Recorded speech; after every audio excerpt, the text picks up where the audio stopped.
Good day everyone. අද අපි කතා කරනවා මේ දවස්වල ගොඩාක්ම ජනප්‍රිය මාතෘකාව තමයි ස්වභාවික ආපදා කියලා කියන්නේ. ස්වභාවික ආපදා වලට කියනවා natural disasters කියලා.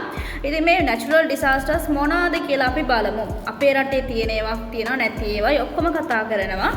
ඉතින් පළවෙනියට මම ගන්නවා භූමිකම්ප. භූමිකම්ප අපේ රටේ තියෙනවා. හැබැයි ගොඩක් මාඩුයි ජපානයේ වගේ රටවල් වල ගොඩක් දකින්න පුළුවන්. ඉතින් භූමිකම්පා වලට කියනවා earthquake කියලා. ඊළඟට සුනාමි. සුනාමි වලට සුනාමි තමයි කියන්නේ. හැබැයි ලියන විදිහ වෙනස්. ඒක බලන්න මෙතන. ඊළඟට පහුගිය දවස්වල ගොඩක් ලොකු විනාශයක් කරා ගම් වතුර. ගම් වතුර වලට කියනවා flood කියලා. ගම් වතුර. ඊළඟට නියගය drought නියගය. ඊළඟට කුණාටු දිත්වා ආවා අපිට කුණාටුවට කියන ස්ටෝම් කියලා. ඡණ්ඩ සුළං වලට කියනවා මෙන්න මේ වචන. සයික්ලෝන්, හරිකේන්, ටයිෆූන් මේ තුනම පාවිච්චි කරනවා ඡණ්ඩ සුළං වලට.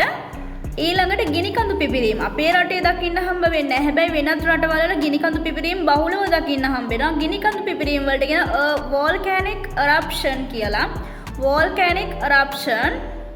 ඊළඟට නායම් ලංකාවට ලොකු විනාශයක් කරා පහුගිය කාලේ. නායම් වලට කියන landslide කියලා. landslide නායම්. හිම වැටීම් හිම කුණාටු වලට snowstorm කියලා කියනවා.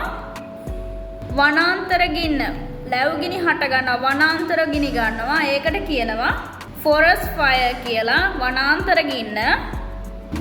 ඊළඟට ගිගුරුම් සහිත වැසි ඇති වෙනවා thunderstorm කියලා කියනවා ගිගුරුම් සහිත වැසි වලට. ඊළඟට ටොනෑඩෝ හට ගන්නවා. ටොනෑඩෝ වලට ටොනෑඩෝ කියලා තමයි කියන්නේ. අකුණු ගැසීම් ඇති වෙනවා. අකුණු ගැසීම් වල lightning strike කියලා කියනවා. ඊට අමතරව තාප තරංග සහ ශීත තරංග අපිට දකින්න පුළුවන්. තාප තරංග වලට කියනවා heat waves කියලා. ශීත තරංග වලට කියනවා cold waves කියලා. මේවා තමයි අපේ ලෝකයේ ඇතුලේ දකින්න හම්බ වෙන natural disasters වෙන්නේ.